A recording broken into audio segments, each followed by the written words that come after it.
Inilah kisah malaikat Jibril yang bolak-balik ke langit demi umat Nabi Muhammad yang lalai akan bertobat. Pada suatu malam yang tenang, Rasulullah duduk seorang diri, merenung tentang keadaan umatnya kelak setelah beliau wafat. Dalam kesendirian itu, datanglah malaikat Jibril alaihissalam menyampaikan wahyu dari Allah Ta'ala. Jibril berkata, "Wahai Muhammad, Allah mengutusku untuk menyampaikan kabar bahwasanya siapa saja dari umatmu yang bertaubat kepada Allah 1 tahun sebelum kematiannya, maka Allah akan menerima taubatnya dan mengampuni dosanya." Mendengar kabar itu, Rasulullah menangis. Air mata beliau menetes membasahi pipi dan janggutnya. Lalu beliau berkata dengan suara yang lirih, "Wahai Jibril, 1 tahun terlalu lama. Umatku banyak yang lalai dan tidak." Suatu hari Rasulullah bertanya kepada para sahabat, "Siapa yang bisa membuatku tertawa?" Umar bin Khattab menjawab, "Saya ya Rasulullah. Dulu sebelum mengenal Islam, aku membuat patung berhala dari manisan. Saat lapar, aku memakannya sendiri." Rasulullah tertawa hingga terlihat gigi gerahamnya, lalu bertanya, "Ceritakan sesuatu yang bisa membuatku menangis." Umar berkata, "Dulu aku punya anak perempuan. Aku membawanya ke sebuah tempat dan menggali lubang. Setiap tanah mengenai bajuku, dia membersihkannya. Dia tidak tahu lubang itu untuk menguburnya hidup-hidup." Mendengar itu Rasulullah dan para sahabat menangis, begitu pula Umar menyesali masa lalunya sebelum Islam. Banyak yang salah paham. Ternyata, siksa paling pedih di akhirat bukan untuk pembunuh, pezina, atau pemabuk, tapi justru orang yang terlihat paling saleh. Rasulullah pernah mengingatkan, golongan ini adalah orang-orang yang munafik dan ria. Mereka yang ibadahnya hanya untuk mencari pujian, perhatian, atau pengakuan dari manusia.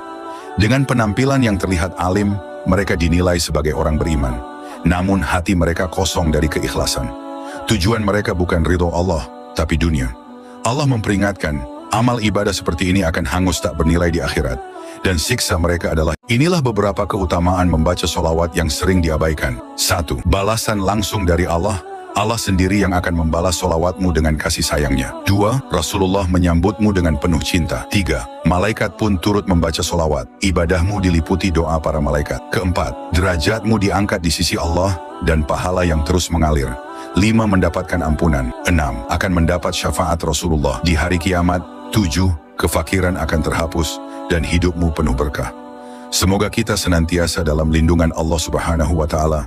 Amin. Inilah dosa-dosa yang bisa menghapus semua pahalamu. 1. Syirik, menyekutukan Allah. Ini dosa paling fatal yang tidak ada ampunannya kalau tidak bertaubat. 2. Murtad, keluar dari agama Islam. 3. Durhaka kepada orang tua. 4. Ria, pamer ibadah biar dipuji manusia. 5. Membicarakan keburukan orang lain. 6. Tidak ikhlas saat memberi dan sering mengungkit-ungkit kebaikan yang pernah dilakukan. 7. Meninggalkan salat asyar dengan sengaja. 8. Iri dengki. 9. Memelihara anjing tanpa alasan syar'i, pahala kamu bisa berkurang tiap hari.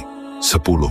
Bermaksiat saat sepi. Jangan biarkan amalanmu sia-sia gara-gara dosa-dosa ini. Wallahu a'lam bisyawab. Jangan lupa share biar Salat duha bukan hanya mendatangkan pahala, tapi juga rahasia kesehatan fisik dan mental. Salat sunnah ini dikerjakan setelah matahari terbit hingga sebelum zuhur dan manfaatnya luar biasa. Setidaknya ada 5 manfaat utama salat duha untuk kesehatan.